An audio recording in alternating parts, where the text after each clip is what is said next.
Welcome to my homestead, y'all. I'm your host, Jenny Velicky, also known as the Funky Farm Girl. I'm working to create a home with a little farm, a little faith, a lot of food, and a bit of funky. I'm learning all about growing and preserving our food supply, raising chickens and children, and becoming more self-sufficient while leaning hard on Jesus. And I want to take you along for the ride. So grab yourself a cup of something wonderful and let's visit a while.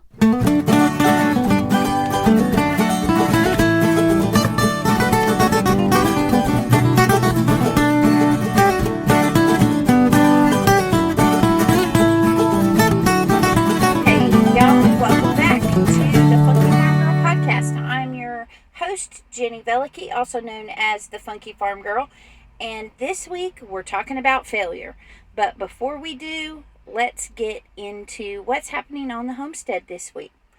I am really excited to let you know that things are growing. I'm about to harvest my first batch of rhubarb, which I'm super excited about. If you follow me over on Instagram, you saw that I planted 4 new crowns this year, which gave me a total of 7, because I had 3 last year and then the 4 this year. They've really taken off in this weather, and I have a few stalks that I think are almost ready to pick. So I'm really excited about that. I've also got carrot sprouts. We'll see how big those carrots get this year, y'all. I've got some radishes on the way. I have lettuce starting to come up. My garlic is doing great. My kale is still going strong. I've got some collard greens and mustard greens starting up. Still need to replant some spinach. But otherwise, my garden so far is doing great. I'm really excited that our last frost, the predicted date, is really only about 10 days away, which I'm super excited about. So it's almost time, y'all, to go buy plants for the things that I buy as starters and get those in the ground and get the garden planted. So be sure to follow me on Instagram because I'll be doing a lot of that over this next week. So today I want to talk about failure, and I want to talk about the gift that failure is. Normally when I talk to you guys, I have an outline that just kind of keeps me on track and helps me to stay on topic and make sure that I remember everything that I want to say. This week I don't have that kind of prep done. It's a busy day. My girls have their dance recital on Saturday, and so today was filled with all the preparations for dress rehearsal day, and I did not get to write an outline this morning like I normally do. And really want to be able to spend this evening with my husband. Haven't been able to see him much lately, so I don't want to be recording this at home later tonight. So I'm just going to give it a go and sit here in my van in the parking lot of my church and talk to you guys about failure. So, what is the gift of failure? Well, first of all, the gift of failure is that it shows that you're growing, because you can only fail if you're trying. You can't fail if you never start, right? So the only way to actually fail at something is to actually try it to begin with. So one of the gift of failures is that you know that you're trying new things and you're trying them again and again, hoping to succeed. Another gift of failure is the gift of learning, because as you're trying these new things and you fail, if you're like me, you want to know why it failed, and so you dig in and you learn a little more. You watch a couple more videos, you talk to a couple more people who do it, you kind of troubleshoot what happened, and then you tweak it and you try again. And over time, those failures, number one, will streamline your process and will teach you more deeply about why things happen the way they do and the timeline and those kinds of things, in a way that just getting it right the first time is not going to teach you. So there's some valuable lessons of learning that take place in failure. Another thing that failure teaches us and gives to us is that it shows us that we don't have to be perfect. Failure gives us the chance to be human. Like my favorite reel says, sucking at something the first time is showing that is the first step in being good at something. Everybody does poorly at something the first time they do it. There may be the rare occasion where somebody does something really well right out the gate, but most of the time, you're not going to be good at something right away. And so it gives us the gift of humility, for one thing, because, we're not superwoman.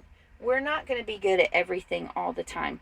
But we're also, it takes a lot of pressure off when you're trying to do something new, because you can just kind of expect, okay, the first time I do this, it's going to be a horrific mess.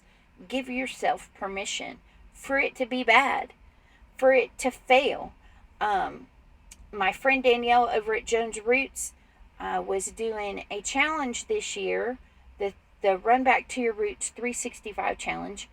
I highly recommend that you go to Instagram and look up Jones Roots and also the hashtag Run Back to Your Roots 365 and join her challenge with me. She is teaching homesteaders and wannabes one new homesteading skill per month for the year.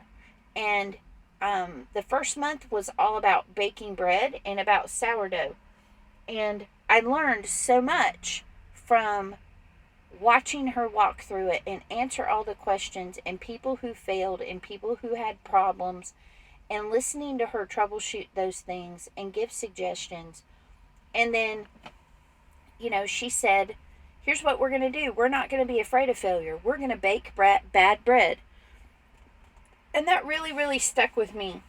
And I think in several ways, failure is baking bad bread. Failure is giving yourself permission to be bad at something at the beginning, because you're not expecting perfection, or you shouldn't expect perfection. And I think when you have a reasonable expectation at the beginning, this is not going to be polished, this is not going to be perfect, this might not even turn out correctly, then that gives us the freedom and the joy to pursue new things without the fear of not measuring up to perfection. So there's so many gifts that failure gives us. And I really wanted to focus on that this week.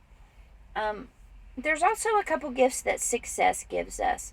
One of the gifts that you get from success is pride, because you finally accomplish something that you've been working for. And if you've failed at it several times, that pride is going to be all the greater. That achievement is going to be even sweeter. It's going to mean way more to you if you failed at it 10 times than if you got it the second time around, or even the first time around. So understand that failure makes success sweeter. It's also really good to remember your successes when you fail, because you can look back and say, hey, if I learned how to do this one thing and I tried and tried and I finally got it right and I mastered that, if I can do that, then surely I can master this thing that I'm working on now. And so I really, really hope that that has been helpful to you. I'm having a conversation with my friends over on Instagram in stories today about things that they have tried before and not done well at, and they're still failing at it.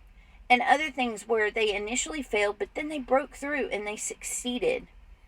And we're also talking about just our successes. What's something that you're doing that you can celebrate? I think one thing we tend to do is look at all the things that we don't measure up in, the things that we fall short in, the things that we're failing at, and we forget to celebrate those successes. So, I want to celebrate the fact that I am finally making sourdough bread for my family, and I haven't had to buy bread at the store this week. I am on week 2 of baking all the bread for my family, and I couldn't be more proud of that. And it took 3 years of trying sourdough starter before I finally figured out what I was doing wrong and tweaking that, and then I had success. And let me tell you, the thing that I was doing wrong is not the thing that you would think. The thing I was doing wrong is quitting too soon. I would quit because my sourdough starter wasn't bubbly. My sourdough starter wasn't doubling. I would feed it and it would stay the same. And I would discard and feed it again and it would stay the same. And I would discard and feed it again and it would stay the same. And what I learned was I didn't give it time to grow. I expected too much too soon out of my sourdough starter. And I think that's a good lesson for all of us. That in failure, sometimes we're not giving ourselves time to grow. We expect too much of ourselves. We expect too much growth too quickly. We expect big results when honestly slow growth is the best kind of progress. And so I really encourage you to sit down and celebrate your successes. Be proud of the things that you've learned to do. Looking back at last week's episode about just how far we've come on our real food journey and the things that we've learned and grown in and the ways we've gone further along in that journey, really got me thinking about this in terms of successes. And when you look back on successes and you can see, wow, in 3 years I've come this far, I've done this much, I've succeeded in this many things, I've added this many things. I think that perspective is so helpful, because when you're in the thick of it, you're not remembering all the different things that you do that are now your new normal, that you worked hard to achieve and you worked hard to learn, and now they're part of your new normal, and you just take it for granted that you can do that. But at one point, that wasn't normal for you. That was new and awkward and difficult and strange, and it was clunky, and you couldn't always do it right, and you always needed to refer to something or ask for help, and it didn't have consistent results. But now, it's your new normal. And it's so normal that you forget that at one point you were a beginner at that and it was hard. So I think it's really good sometimes for us to stop and look backwards and say, okay, what do I do now that I couldn't do 6 months ago? What do I do now that I couldn't do a year ago? What have I learned in the past month? And I think that when we do that, it helps us to not get discouraged in the things that we're still failing at. And I think when we have realistic goals and realistic expectations of ourselves, that we're going to fail, and 2, that we're not going to produce great results right out of the gate. I think when we understand that and we allow ourselves to bake bad bread and to be beginners, then we're able to have success more quickly and more often, because we're trying to begin with. Because remember, you can't fail if you're not trying.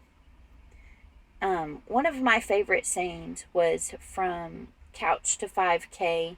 If you've ever followed that, it tends to come up around the first of the year. Couch to 5K is a program that takes you from being a couch potato to being able to run a 5K in a certain amount of time. I don't remember the time frame. It's not something I've ever completed. But one of the things that they say is that the slowest runner is still lapping the person that's on the couch.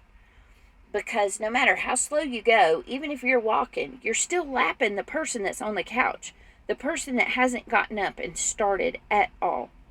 So no matter what you're trying, no matter what you're new at, no matter what you're failing at, you're already doing better than the person who never tried it to begin with, than the person who quit, and doesn't want to fail anymore. Your failure is a sign of growth. And I hope that you see that. This is a short episode this week. I'm so happy to be able to check in with y'all and to share my thoughts with you. I would love to hear from you. If you want to email me, you can email me at thefunkyfarmgirlpodcast@gmail.com or find me on Instagram. I'm also on Pinterest and YouTube. So, until next week, keep trying, keep failing, and eventually you'll succeed. Thanks for stopping by, y'all. If you're inspired by what you've heard today, the best compliment you can give me is to share the Funky Farm Girl with your friends. You can stay connected by following the Funky Farm Girl on Instagram, Facebook, and YouTube. Until we meet again next week, remember to bloom where you're planted.